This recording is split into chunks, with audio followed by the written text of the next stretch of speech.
तो hello everyone, कैसे हैं आप लोग। I hope you all are doing great. तो मैं हूं आपका प्यारा उत्कर्ष भैया, और आज हम लोग जिस टॉपिक पर वीडियो बनाने जा रहे हैं वो जो टॉपिक है वो आपकी पूरी क्लास 10th को संवार भी सकता है और पूरी क्लास 10th को बिगाड़ भी सकता है।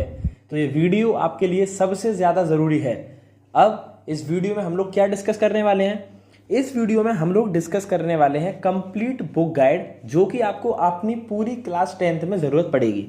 तुम लोगों ने एक चीज़ ये देखी होगी कि जो भी टॉपर्स होते हैं 96, 97, 98, 99.2, 99.4% वाले लोग, इन सब लोगों की एक चीज़ एकदम क्लियर होती है कि इन लोगों को अपनी बुक लिस्ट पता है कि किस सब्जेक्ट के लिए कौन सी बुक रेफर करनी है, क्वेश्चंस कहाँ से प्रैक्टिस करने हैं, थ्योरी कहाँ से पढ़नी है, प्रॉब्लम सॉल्विंग कहाँ से पढ़नी है, और PYQ भी कहाँ से करने हैं। ठीक है, तो हम लोग आज देखते हैं कि कौन सी बेस्ट बुक्स हैं हमारे लिए साइंस के अंदर, मैथ्स के अंदर, सोशल स्टडीज़ के अंदर और इंग्लिश के अंदर। साथ के साथ हम लोग ये देखेंगे कि NCERT का क्या यूज़ है, और तो और रेफरेंस बुक हम लोगों को कहाँ कहाँ ज़रूरत पड़ेगी। कुछ स्मार्ट प्रिपरेशन स्ट्रेटजी भी बीच में थोड़ी थोड़ी डिस्कस कर लेंगे। ठीक है, स्टार्ट करते हैं। सबसे पहले एक चीज़ हमेशा ध्यान रखना कि एक जो बच्चा गलती करता है वो गलती करता है एक बुक को सेलेक्ट करने में। क्यों? क्योंकि एक्चुअली में बुक मैटर करती है यार। अगर मान लो तुमने कोई गलत बुक उठा ली, या फिर उस बुक के साथ तुम्हारी ट्यूनिंग मैच नहीं हुई, उस बुक के अंदर जो क्वेश्चंस है वो इररेलेवेंट है, उस बुक के अंदर जो थ्योरी है वो इररेलेवेंट है, तो वो तुम्हारे लिए लॉन्ग टर्म पे बहुत नुकसान करेगी। जैसे कि समझो, अगर तुमको आगे चल के जेई और नीट देना है, तो तुम्हारे लिए ज़रूरत है एक ऐसी बुक की जो तुम्हारी कॉन्सेप्ट, तुम्हारी जो क्लैरिटी है उसको ज़्यादा स्ट्रॉन्ग करे, राइट? क्योंकि जो तुम्हारा एक बार फाउंडेशन बन गया वही तुम्हारा आगे 11th-12th में काम आएगा, वही तुम्हारा कंपटीशन में काम आएगा। तो ज़्यादातर बच्चे क्या करते हैं कि बहुत सारी किताब ले लेते हैं, फिर कंफ्यूज होते हैं और अपना टाइम वेस्ट कर देते हैं। अच्छा, एक एग्जाम्पल समझो, हम इंडियंस है यार, हम लोगों का माइंड सेट समझो। मान लो कि तुम दुकान पर गए हो किताब लेने के लिए, ठीक है? दुकानदार ने तुमको एक जगह बुक A दी है और एक जगह बुक B। अब जो बुक B है उसमें नंबर ऑफ पेजेस थोड़े ज्यादा है, वो थोड़ी सी मोटी किताब है। तो तुम खुद अपने दिल पे हाथ रख के बताओ, क्या तुम्हारे दिमाग में अंदर से ये आवाज नहीं आएगी कि यार ये जो किताब मोटी वाली है इसके अंदर ज्यादा ज्ञान भरा पड़ा है, इसके अंदर ज्यादा कंटेंट है? सबके दिमाग में यही आता है यार, हम लोगों की सोच ही ऐसी है। लेकिन ऐसा नहीं होता है। ठीक है, हम लोग करते क्या है कि मान लो तुम कोई एक बुक रेफर कर रहे हो, तुम्हारा दोस्त कोई दूसरी बुक ले आया, तो तुम्हारे दिमाग में आएगा कि अरे यार ये बुक दूसरा मेरा दोस्त जो रेफर कर रहा है, क्या पता ये बुक अच्छी हो, तो तुम बुक B पे शिफ्ट कर जाओगे।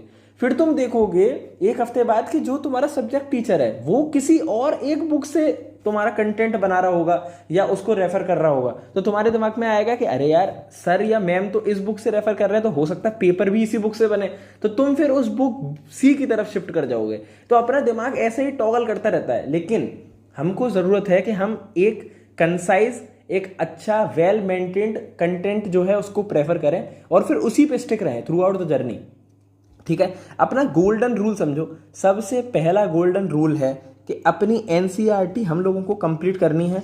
NCERT कंप्लीट करने से मतलब समझो, ऐसे नहीं कि यहाँ पे क्या हो रहा है NCERT बस भाई, यहाँ पे क्या हो रहा है भाई, हम लोगों ये को कहाँ फंस गया भाई करने से मैं। मतलब है कि सारे सॉल्व्ड एग्जाम्पल देखने हैं, उसकी सारी बैक एक्सरसाइज लगानी है, डायग्राम्स को रिवाइज करना है। हाँ, ये चीज तुमको कोई नहीं बताएगा, डायग्राम रिवाइज करने होते हैं। एक व्हाइट पेपर लो, जो डायग्राम है उनको अपने हाथ से बनाओ, चाहे रफ स्केच ही सही, बहुत अच्छा डायग्राम नहीं बनाना, रफ स्केच बनाओ, उसकी प्रॉपर डिटेलिंग करो, सारे पार्ट्स और सारे के सारे मतलब जो भी उसकी माइन्यूट डिटेल्स है सब कुछ। ठीक है, तो डायग्राम्स रिवाइज करो और डेफिनेशंस लिखो। देखा है ना, छोटे छोटे बॉक्स में लिखी रहती है डेफिनेशंस, राइट? वही सब। इसका मतलब समझो कि NCERT तुम्हारा बोर्ड में बढ़िया स्कोर करने के लिए फाउंडेशन बनेगी। और हमेशा ध्यान रखना कि बिल्डिंग कितनी भी बड़ी क्यों ना बन जाए, अगर उसका फाउंडेशन स्ट्रांग है तभी वो ऊपर उसको तुम 10 फ्लोर, 12 फ्लोर, 20 फ्लोर ले जा सकते हो। वरना तो फिर अगर फाउंडेशन वीक है तो फिर जानते ही हो तुम। फिर बेस्ट बुक बात करते हैं मैथमेटिक्स के लिए क्या है। तो सबसे पहली चीज जो मैंने बताई तुमको कि हमको सबसे पहले NCERT रेफर करनी है। NCERT का फोटो ये रहा, ऐसी कुछ NCERT हमारी दिख रही है। ठीक है, NCERT के बाद मैं चाहता हूं कि तुम एक और बहुत अच्छी किताब है जिसको तुम रेफर करो, वो है NCERT एग्जाम्पलर, राइट? फोटो उसका ये रहा, देख लो कैसी दिखती है। NCERT एग्जाम्पलर का फायदा क्या है कि इसके अंदर बहुत लिमिटेड क्वेश्चंस है ना, लिमिटेड प्रॉब्लम्स है। इनको सॉल्व करने से तुम्हारा जो पूरा कॉन्सेप्ट है, पूरे चैप्टर के जितने भी कॉन्सेप्ट है उनकी क्लैरिटी काफी सही हो जाती है। अब देखो ये जो ये वाला स्टेप है, आर.डी. शर्मा और आर.एस. अग्रवाल, ये अपने लिए जो टेक्स्ट बुक्स हैं ये वो बच्चे खासकर प्रेफर करें जिनको आगे चल के पीसीएम लेना है और आईआईटी जेईई का पेपर देना है, ठीक है। तो लेकिन दोनों में से कोई एक ही लेनी है, ये बात ध्यान रखना, क्योंकि देखो दोनों ही अपने आप में बहुत अच्छी बुक हैं। आर.डी. शर्मा, आर.एस. अग्रवाल, दोनों ही बच्चे काफ़ी ज़्यादा यूज़ करते हैं, दोनों प्रेफर करते हैं। और चैनल का नंबर देख के तुमको अभी ये समझ आ गया होगा कि ये वीडियो ऑब्वियसली मतलब प्रमोशनल तो नहीं हो सकती, तो मैं अपने मन से मतलब जो तुम्हारे लिए ठीक है वही मैं बता रहा हूँ। ये इसमें मेरे को ये रेफर करने के या बोलने के लिए कोई भी मेरे को कुछ भी नहीं दे रहा है, राइट। तो आर.डी. शर्मा या आर.एस. अग्रवाल में से कोई एक प्रेफर करो, दोनों अच्छी बुक हैं। और मैंने अपने टाइम पे आर.डी. शर्मा पर्सनली रेफर की थी, राइट। साइंस की बात करते हैं, ठीक है। साइंस के अंदर सबसे पहले तुमको वही अपनी एनसीईआरटी को रेफर करना है, ये रही अपनी एनसीईआरटी। एनसीईआरटी के बाद जैसे तुमने मैथ्स में एनसीईआरटी एग्जाम्पलर देखी थी, ऐसे ही साइंस की भी एनसीईआरटी एग्जाम्पलर आती है। तुमको एनसीईआरटी एग्जाम्पलर के भी क्वेश्चन सॉल्व करने हैं, क्योंकि बहुत बार ऐसा देखा गया है कि जो बोर्ड्स के क्वेश्चन होते हैं वो एग्जाम्पलर के क्वेश्चन से ही ड्रिवन होते हैं। यानी जैसा एग्जाम्पलर के अंदर क्वेश्चन है उसी टाइप का क्वेश्चन आएगा बोर्ड के अंदर, या तो वैल्यू बदल देंगे या फिर मतलब समझ रहे हो ए पार्ट बी पार्ट में से एक पार्ट पूरा पूरा एनसीईआरटी का ही डिट्टो क्वेश्चन होता है, ठीक। उसके बाद अगर तुमको कोई एक टेक्स्ट बुक अगर रेफर करनी है तुम पे फिर यहाँ पे दो ऑप्शन है, एक है तुम पे एस चांद और एक है तुम पे ऑल इन वन, ठीक है। ये रही देखो एस चांद और ये रही ऑल इन वन। तो एस चांद के अंदर देखो, एस चांद पहली बात तो बहुत अच्छी किताब है, मैंने पर्सनली यूज करी है अपने टाइम पे। एस चांद बहुत अच्छी बुक है, 3 इसकी बुक आती है, फिजिक्स केमिस्ट्री बायोलॉजी की अलग अलग आती है, ठीक है। लखमीर सिंह और मंजीत कौर ये शायद इसके राइटर हैं, हाँ देखो नाम लिखा है लखमीर सिंह मंजीत कौर, राइट। इसके अलावा देखो ओसवाल की ये जो ऑल इन वन है ये भी काफी सही है, बहुत सही किताब है। इसके अंदर किया क्या है इन लोगों ने कि एनसीईआरटी से ही ड्रिवन थ्योरी बनाई है, बस थोड़ी कंसाइज पॉइंट वाइज फॉर्म में, जहां जहां जरूरत है बस उन्हीं पॉइंट्स को एक्सप्लेन किया है, ये किया है। तो दोनों ही अच्छी किताबें, तुम किसी एक को रेफर कर सकते हो, ठीक है।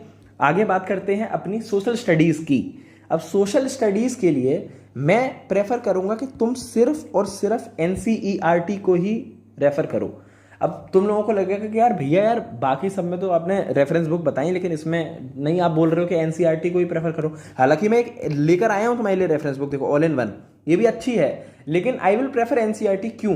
तुमको एनसीईआरटी की अभी पावर नहीं पता है। जो लोग यूपीएससी की भी तैयारी करते हैं उनको उनका बेस, उनका फाउंडेशन बनाने के लिए बोला जाता है कि क्लास 6 से लेके क्लास 12th तक की आप एनसीईआरटी पहले पढ़ें, उसके बाद फिर बाकी एडवांस बुक पढ़ें।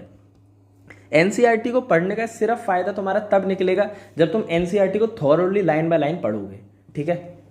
लास्ट में बात करते हैं हम लोग इंग्लिश की। अब देखो अगर तुमने साइंस और मैथ सॉर्ट कर लिया तो तुम्हारे लिए इंग्लिश एक बहुत ही इजी सब्जेक्ट हो जाएगा, क्योंकि समझो इंग्लिश यार रिलेटिवली फिजिक्स और मैथ से तो इजी ही सब्जेक्ट है ना।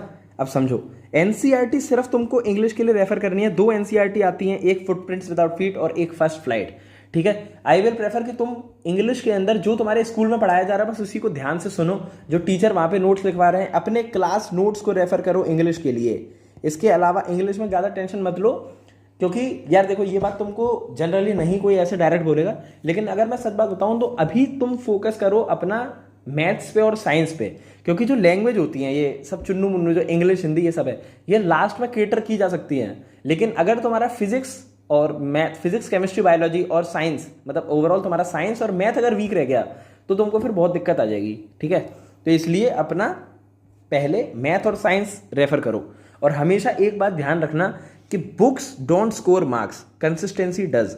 यानी कि अगर मैं तुमको बेस्ट से बेस्ट बुक भी क्लास 10th के लिए मार्केट की लाकर रख दूं और तुम अगर नहीं पढ़ाई कर रहे, तुम अगर रिवाइज नहीं कर रहे, तुम अगर प्रैक्टिस नहीं कर रहे, तुम अगर कंसिस्टेंट नहीं हो तो उस बुक का किताब का कोई भी काम नहीं है। तुमने एक चीज अभी देखी होगी हाल फिलहाल में कि एक बिजनेसमैन थे, ठीक है, वो फादर ने अपने बेटे के लिए पूरा नीट का पेपर पैसे देके लीक करवा दिया और उस लड़के के नीट के अंदर 107 मार्क्स आए, समझ रहे हो, 720 में से 107, 107। तो मतलब यही है कि तुम्हारे सामने कितना भी बड़ा कितना भी अच्छा रिसोर्स लाके रख दिया जाए, अगर तुम कैपेबल नहीं हो, अगर तुम मेहनत नहीं कर रहे, अगर तुम कंसिस्टेंट नहीं हो तो फिर वो रिसोर्स एकदम बेकार हो जाएगा, ठीक है। तो यही सब चीज़ें डिस्कस मेरे को करनी थी इस वीडियो में। यहाँ के साथ इसी के साथ ये पूरा वीडियो खत्म होता है। Thank you so much. पढ़ते रहो, कहर मचाते रहो, आग लगाते रहो।